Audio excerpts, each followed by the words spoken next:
Dhanera police દ્વારા વાહન checking દરમિયાન અમદાવાદ ખાતે રહેતા 3 ઇસમો પાસેથી માદક પદાર્થ ઝડપી કાર્યવાહી કરવામાં આવી છે।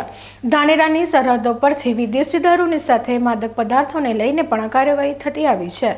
ગત રોજ ધાનેરા પોલીસે નેનાવા ચેકપોસ્ટ પર વાહન ચેકિંગ હાથ ધર્યું હતું, જેમાં અમદાવાદ પાર્સિંગની એક રિક્ષામાં 3 જેટલા ઇસમો ગુજરાત તરફ આવી રહ્યા હતા।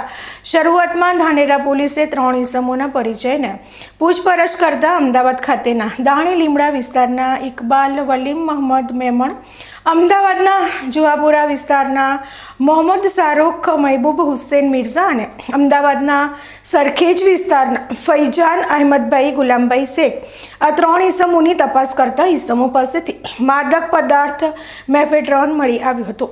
ધાનેરા પોલીસે સરકારી પંચો સાથે માદક પદાર્થોનું વજન કરતા 47,100 ગ્રામ હોવાનું જાણવા મળ્યું હતું, જેની બજારમાં કિંમત 1,41,300 રૂપિયા થાય છે। સાથે 3 મોબાઈલ રોકડ રકમ અને રિક્ષા સહિત 3,52,550ના મુદ્દામાલ સાથે 3 ઇસમોની અટકાયત કરી છે, જેની તપાસ ડીસા દક્ષિણ પોલીસ કરી રહી છે।